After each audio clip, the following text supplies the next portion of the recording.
world without boundaries. The Babylonian Empire stood at the crossroads of the cosmos. It was a world without the dichotomy of heaven and hell, where the eternal struggle was not between good and evil, but between the 7 races that inhabited the earth. These races were born from the very essence of the universe, each imbued with powers and curses that shaped their destinies. And in that ancient world, the gods reigned supreme, but their dominion was not uncontested. The land was vast and timeless, stretching from the fertile plains of the Euphrates to the distant mountains where the dragons made their homes. The sky, a deep indigo canvas, held the secrets of creation, while the earth pulsed with the lifeblood of its many inhabitants. Beneath the stars, in the shadows of mighty ziggurats, the ancient races lived, each with its own strengths and weaknesses, locked in a delicate balance that had persisted for millennia. The gods, firstborn of the void. The gods were the first to emerge from the primordial chaos, their forms fused from the very structure of the universe. They were beings of unimaginable power, their bodies woven from the threads of time and space. In their presence, the air shimmered with a strange energy, a reminder of their celestial origins. They were the architects of reality, shaping the world with their will alone. Yet, despite their might, the gods were not invincible. Their power was bound to the very fabric of existence, and any disruption to the cosmic order could weaken them. They were eternal, but not immutable, and their existence was a constant struggle to maintain the delicate balance of creation. The gods were beings of paradox, both creators and destroyers, givers of life and harbingers of death. Their dominion was vast, encompassing the heavens and the earth, but it was not absolute. The gods could not control the will of the other races, and this autonomy bred both respect and resentment. While the humans revered them as protectors, other races, particularly the demons and monsters, saw the gods as tyrants, imposing their will upon a world that was not entirely theirs. The gods were enigmatic and distant, residing in the celestial city of Eridu, where the boundaries between the physical and spiritual realms blurred. From their thrones, they watched over the world, intervening only when the cosmic balance was threatened. They were as much a part of the world as they were apart from it, beings of both this realm and another, eternal yet ever-changing. Humans, the fragile descendants. Humans, the weakest of the 7 races, were but a glimmer of light in the endless night. They were the descendants of the gods, born from the union of divine and mortal blood, and this lineage granted them a unique place in the world. Unlike the other races, humans were bound by the passage of time, their lives fleeting and fragile, a mere blink in the eye of eternity. Yet it was this very fragility that made humans resilient. Their mortality drove them to create, to build, to strive for greatness in the face of overwhelming odds. They were a race of dreamers and doers, always pushing the boundaries of what was possible, even as they were acutely aware of their limitations.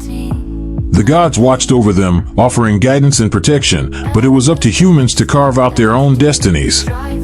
Despite their weaknesses, humans possessed a strength that was unmatched by any other race, their ability to adapt.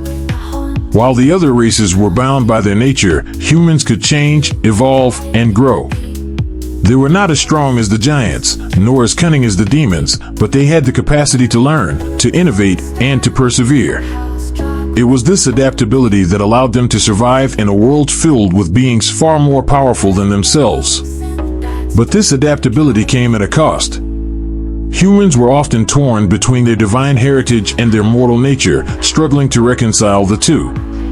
This internal conflict manifested in their societies, where the worship of the gods was balanced by a deep-seated fear of the unknown. They were a race caught between two worlds, never fully belonging to either.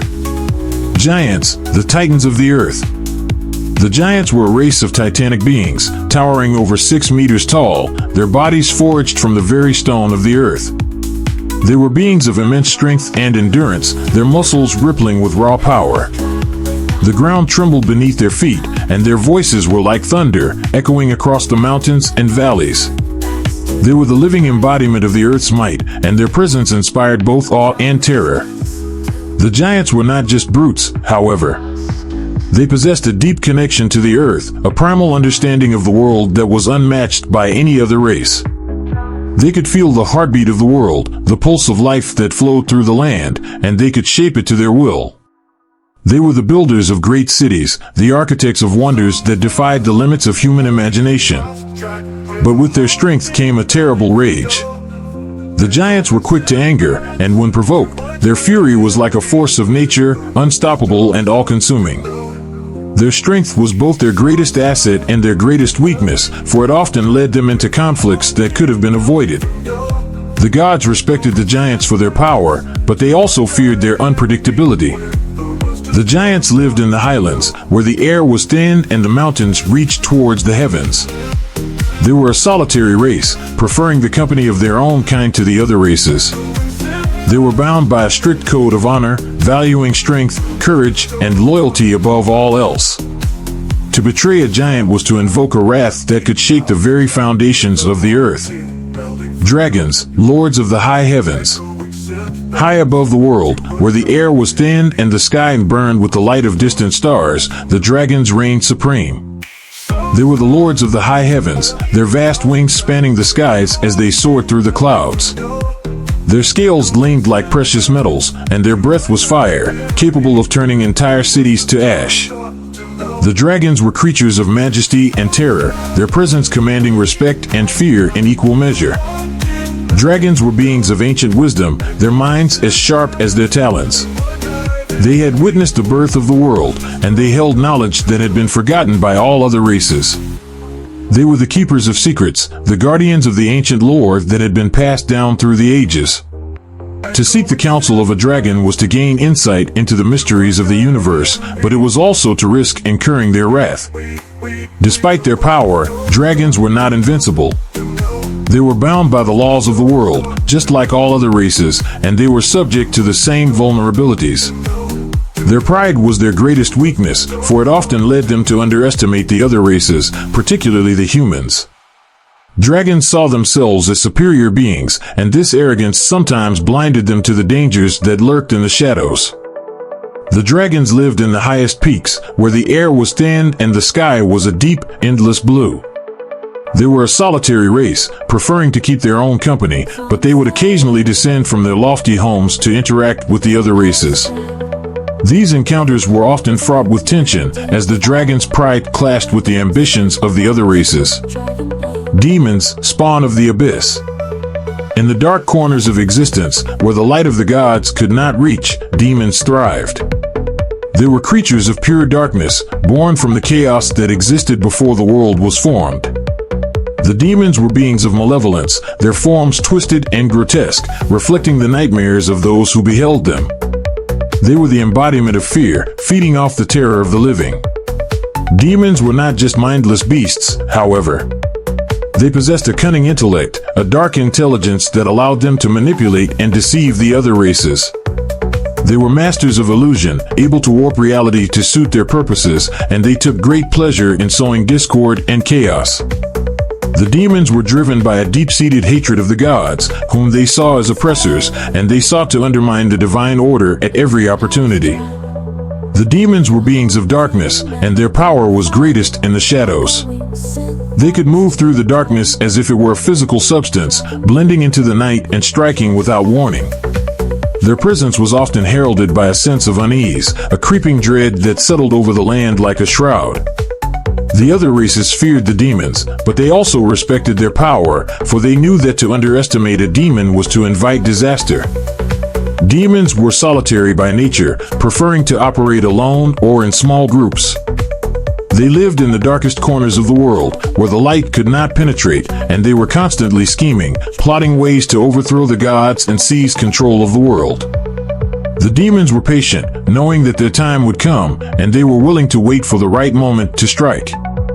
Monsters, spawn of chaos. In the wild places of the world, where the laws of men and gods had no influence, monsters roamed. They were creatures born from the chaos of creation, their forms twisted and grotesque, reflecting the primal forces that had shaped them. The monsters were beings of pure instinct, driven by a need to survive in a world that was often hostile and unforgiving.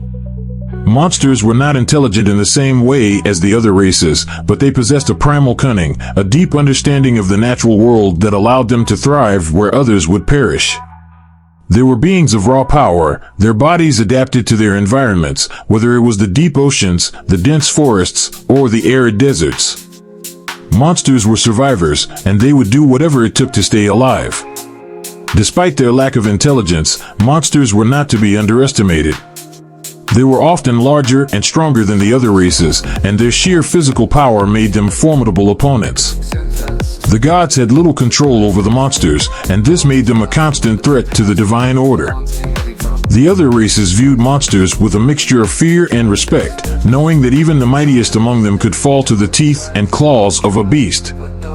Monsters were solitary by nature, preferring to live alone in the wilderness, away from the other races.